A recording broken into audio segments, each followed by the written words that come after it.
আসসালামু আলাইকুম। বিপদে না পড়লে বোঝা যায় না কে আপনার ভালো চায়, কে খারাপ চায়, কে আপনার বন্ধু আর কে শত্রু। তো দেশের এই খারাপ সময়েও কিছু মানুষ অন্যের সমালোচনা নিয়ে ব্যস্ত। কিছু মানুষ তো এই বিপদকে সুযোগ মনে করে বিজনেস করতেছে।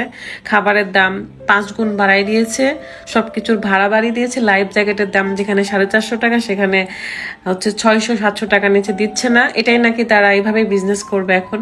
মানে মানুষের জীবনের মূল্য যেহেতু অনেক, তাই জিনিসপত্রের দামও বাড়িয়ে দিয়েছে। জিনিসপত্রের দামও অনেক। যারা সমালোচনা করেন আমার মনে হয় না তারা 1%ও দেশের মানুষের হয়ে কিংবা দেশের হয়ে কাজ করে। তারা শুধু ঘরে বসে হাহা রিয়াক্ট আর অন্যের সমালোচনা করতে পারে। আর আপনারা সমালোচনা করছেন কি যে এই পাতলা ছেলেটা কেন গেল, এ তো বন্যায় ভেসে যাবে। আপনাদের ধারণাও নাই যে এই পাতলা ছেলে কি করতে পারে, সে কেমন মানুষ, সে যে কি করে মানুষের জন্য, সেগুলো আপনাদের ধারণাও নাই। আরেকটা কথা, আমার কিন্তু একটাই ফেসবুক আইডি এবং একটাই পেজ, আর রিলস পেজ একটা ওপেন করেছে, বাট একদমই নতুন, 2000-এর মতো ফলোয়ার, কিন্তু সেটা নিয়ে ভাবছি না, ওইটা এখন বাদ। তো এই দুইটা আইডি ছাড়া যদি বাকি কোনো আইডিতে ফেক নিউজ ছড়ানো হয়, প্লিজ আপনারা সেগুলোতে কান দিবেন না। কারণ অনেকেই হয়তো বা আমার নাম করে টাকা ওঠাচ্ছে বা ওঠানোর ট্রাই করতেছে। আপনারা একটু বুঝে শুনে দেখবেন। আমার কিন্তু দুইটা আইডি ছাড়া আর কোনো আইডি নেই। একটা ফেসবুক আইডি ফারহানা আক্তার বিথু, আর এটা হলো পেজ ফারহানা বিথি, আর বাকি সব ফেক আইডি। বাকি সবগুলোই ফেক আইডি। আপনারা একটু সতর্ক থাকবেন। আর আমরা কোনো অনুদান নিচ্ছি না, এ কারণে আমাদের নাম করে যদি কেউ নিতে চায় তাহলে আপনারা অবশ্যই সেগুলো থেকে বিরত থাকবেন। আর দোয়া করবেন, আপনাদের ভাইয়া যেহেতু একটা টিম নিয়ে গেছে, যেহেতু বাংলাদেশের সব জায়গা থেকে অনেক ভাইয়েরা গেছে, অনেক বোনেরা গেছে, সেনাবাহিনী তো করছেই। তো সবাইকে আমরা সাপোর্ট দিই, সবার পাশে থাকি। কার কি লাগবে আমরা ঘরে বসে থেকে নেটওয়ার্কের মাধ্যমে ইনফরমেশন দেওয়ার চেষ্টা করি, কোথায় কি লাগবে। তো এভাবেই পাশে থাকতে হবে। যে সময় আমাদের সবাই একসাথে হাতে হাত রেখে বিপদ মোকাবেলা করার কথা, সেখানে কিছু সুবিধাবাদী ব্যবসায়ী তারা বিজনেস করতেছে দাম বাড়িয়ে বাড়িয়ে, বহু মানুষের জন্য আয়োজন করছে আলহামদুলিল্লাহ।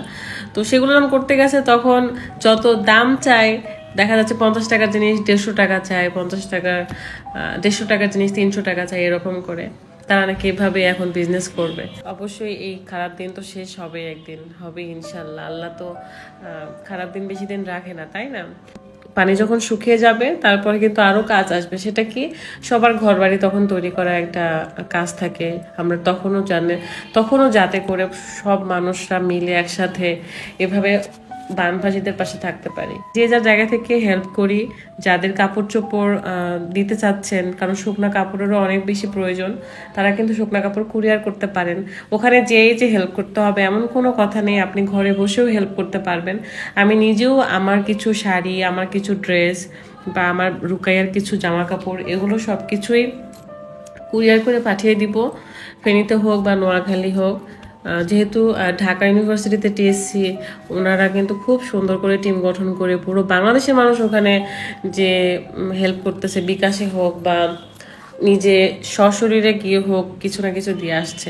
তো আপনারা যারা বিকাশও করতে চান বা বিকাশের মাধ্যমে কিছু অর্থ দিয়ে বা কুরিয়ারের মাধ্যমে কোনো প্রোডাক্ট দিয়ে বানভাসীদের পাশে থাকতে চান, তারাও করতে পারেন। সেগুলো দেখে শুনে অবশ্যই করবেন, বিশ্বস্ত জিনিস, বিশ্বস্ত আইডি দেখে করবেন। এটাই হলো কথা। আমরা কেউ ভালো নেই, না খাওয়া দাওয়া না ঘুম, সবসময় চিন্তা হচ্ছে, ফেসবুকে তো ঢোকাই যাচ্ছে না। ও হ্যাঁ, আপনাদের তৃষা আপুও কিন্তু গেছে। যেহেতু আপনাদের তৃষা আপু যেহেতু একজন বক্সার, তো সেক্ষেত্রে সে তার বক্সিংয়ের যেই প্লেয়ারগুলো আছে সেই টিমগুলোকে নিয়ে গেছে। সবাই ভালো থাকবেন, সুস্থ থাকবেন। আমরা একে অন্যের সমালোচনা না করি, যে ভালো কাজ করতে চায় তাকে অ্যাপ্রিসিয়েট করেন। তো ভালো কিছু করতে টাকা পয়সা লাগে না, ভালো হতে হয়। এই সবাই দোয়া করবেন। আমার কথাবার্তার মধ্যে ভুল হয়ে থাকলে অবশ্যই মাফ করে দিবেন। আল্লাহ হাফেজ, আসসালামু আলাইকুম।